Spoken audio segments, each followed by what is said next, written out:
मानव जाति को बचाने के लिए परमेश्वर को कार्य के 3 चरणों की आवश्यकता क्यों है, आगे हम वचनों के माध्यम से जानेंगे। सबसे पहले प्रभु ने लोगों के बीच जाकर सुसमाचार सुनाना शुरू किया। उस समय से यीशु प्रचार करना और यह कहना आरंभ किए कि मन फिराओ क्योंकि स्वर्ग का राज्य निकट आया है। पहले चरण में ही कुछ भविष्यवाणियां की गई थी। एक कुंवारी गर्भवती होगी और एक पुत्र जनेगी और उसका नाम इम्मानुएल रखेगी, क्योंकि हमारे लिए एक बालक उत्पन्न हुआ, हमें एक पुत्र दिया गया है और प्रभुता उसके कांधे पर होगी और उसका नाम अद्भुत, युक्ति करने वाला, पराक्रमी परमेश्वर, अनंत काल का पिता और शांति का राजकुमार रखा जाएगा। जो मुझे तुच्छ जानता है और मेरी बातें ग्रहण नहीं करता, उस पर दोष लगाने वाला तो एक है। जो वचन मैंने कहा है वही पिछले दिन में उसका न्याय करेगा, क्योंकि पिता किसी का न्याय नहीं करता, परंतु न्याय करने का सब काम पुत्र को सौंप दिया है। और पत्रस की पुस्तक, क्योंकि वो समय आ पहुंचा है कि पहले परमेश्वर के लोगों का न्याय किया जाए। इस वचन पर जरा गौर करें, परंतु न्याय करने का सब काम पुत्र को सौंप दिया गया है, मतलब प्रभु यीशु ही इस नए जीवन का न्याय करेंगे। आमीन। मानवता को बचाने के लिए परमेश्वर की संपूर्ण प्रबंधन योजना में इसे 3 चरणों में विभाजित किया गया है। 1 व्यवस्था का युग, 2 अनुग्रह का युग, 3 राज्य का युग। व्यवस्था के युग के दौरान यहोवा ने मूसा को उन इस्राएलियों तक पहुंचाने के लिए अनेक आज्ञाएं निर्धारित की, जो मिस्र के बाहर उसका अनुसरण करते थे। ये आज्ञाएं यहोवा द्वारा इस्राएलियों को दी गई थी। उनका मिस्र के लोगों से कोई संबंध नहीं था, वे इस्राएलियों को नियंत्रित करने के लिए थी। उसने उनसे मान करने के लिए इन आज्ञाओं का उपयोग किया। वे सबत का पालन करते थे या नहीं, अपने माता पिता का आदर करते थे या नहीं, मूर्तियों की आराधना करते थे या नहीं, इत्यादि। यही वे सिद्धांत थे जिनसे उनके पापी या धार्मिक होने का आकलन किया जाता था। उनमें से कुछ ऐसे थे जो यहोवा की आग से जला दिए गए, कुछ ऐसे थे जो पत्थरों से मार डाले गए, और कुछ ऐसे थे जिन्होंने यहोवा का आशीष प्राप्त किया। इसका निर्धारण इस बात से किया जाता था कि उन्होंने इन आज्ञाओं का पालन किया या नहीं। जो सबत का पालन नहीं करते थे, उन्हें पत्थरों से मार डाला गया। जो याजक सबत का पालन नहीं करते थे, उन्हें यहोवा की आग में जला दिया गया। जो अपने माता पिता का आदर नहीं करते थे, उन्हें भी पत्थरों से मार डाला गया। ये सब यहोवा द्वारा कहा गया था।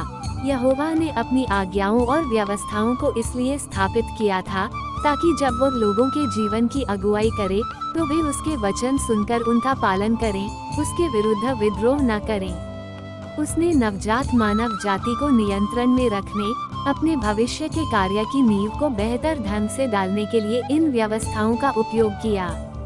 इसलिए यहोवा द्वारा किए गए कार्य के आधार पर प्रथम युग को व्यवस्था का युग कहा गया। आइए परमेश्वर के कुछ और वचन पढ़ें। अनुग्रह के युग में यीशु संपूर्ण पतित मानव जाति को छुटकारा दिलाने के लिए आया। उसने मनुष्य के प्रति दया और प्रेममयी करुणा दिखाई। मनुष्य ने अनुग्रह के युग में जिस यीशु को देखा, वह मनुष्य के प्रति प्रेममयी करुणा से भरा हुआ और हमेशा ही प्रेममय था, क्योंकि वो मनुष्य को पाप से बचाने के लिए आया था। उसने मनुष्यों के पापों को क्षमा किया, फिर उसके क्रूस पर चढ़ने ने मानव जाति को पूरी तरह पाप से छुटकारा दिला दिया। यीशु द्वारा छुटकारा दिलाए बिना मानव जाति हमेशा के लिए पाप में रह रही होती और पाप की संतान और दुष्टात्माओं की वंशज बन जाती। इस तरह चलते हुए समस्त पृथ्वी शैतान का निवास स्थान, उसके रहने की जगह बन जाती। परंतु छुटकारे के कार्य के लिए मानव जाति के प्रति दया और करुणामय प्रेम दर्शाने की जरूरत थी। केवल इस तरीके से ही मानव जाति क्षमा प्राप्त कर सकती थी और अंततः पूर्ण किए जाने और परमेश्वर द्वारा पूरी तरह से प्राप्त किए जाने का अधिकार जीत सकती थी। कार्य के इस चरण के बिना 6000 वर्षीय प्रबंधन योजना आगे न बढ़ पाती। यदि यीशु को सलीब पर न चढ़ाया गया होता, यदि उसने केवल लोगों को चंगा ही किया होता और उनकी दुष्टात्माओं को निकाला ही होता, तो लोगों को उनके पापों के लिए पुनर्तः क्षमा नहीं किया जा सकता था। जो 3.5 साल यीशु ने पृथ्वी पर कार्य करते हुए व्यतीत किए, उनमें उसने छुटकारे के अपने कार्य में से केवल आधा ही किया था। फिर सलीब पर चढ़ाए जाने और पापमय देह के समान बनकर शैतान को सौंपे जाकर उसने सलीब पर चढ़ाए जाने का काम पूरा किया और मानव जाति की नियति वश में कर ली। केवल शैतान के हाथों में सौंपे जाने के बाद ही उसने मानव जाति को छुटकारा दिलाया। 33.5 सालों तक उसने पृथ्वी पर कष्ट सहा, उसका उपहास उड़ाया गया, उसकी बदनामी की गई और उसे त्याग दिया गया, यहाँ तक कि उसके पास सिर रखने की भी जगह नहीं, आराम करने की कोई जगह नहीं थी और बाद में उसे सलीब पर चढ़ा दिया गया। उसका संपूर्ण अस्तित्व, एक निष्कलंक और निर्दोष शरीर सलीब पर चढ़ा दिया गया। उसने हर संभव कष्ट सहे। जो सत्ता में थे उन्होंने उसका मजाक उड़ाया और उसे चाबुक मारे, यहाँ तक कि सैनिकों ने उसके मुंह पर थूक भी दिया। फिर भी वो चुप रहा और अंत तक सहता रहा। बिना किसी शर्त के समर्पण करते हुए उसने मृत्यु के क्षण तक कष्ट सहा, जिसके पश्चात उसने पूरी मानव जाति को छुटकारा दिला दिया। केवल तभी उसे आराम करने की अनुमति दी गई।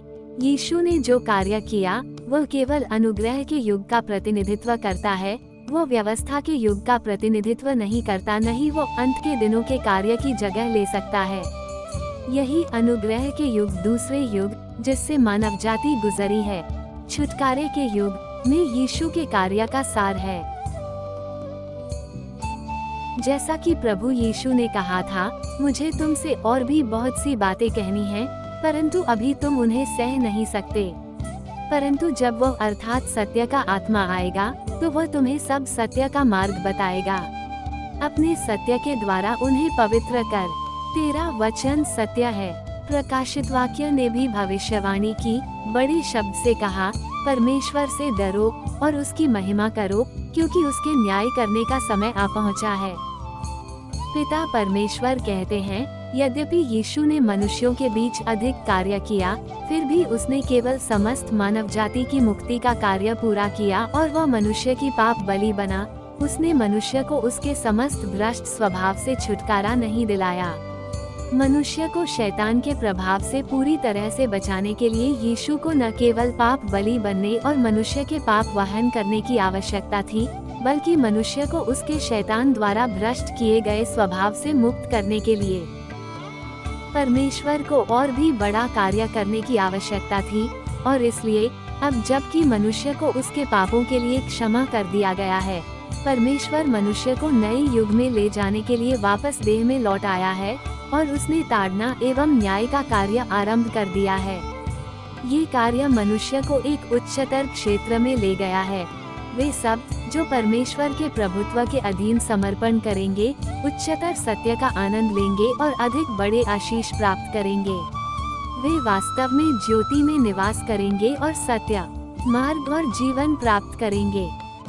प्रभु यीशु को अपना उद्धारकर्ता मानते हो और नए जीवन में प्रभु यीशु के उद्धार के कामों को देखना चाहते हो तो इस चैनल को सब्सक्राइब करें।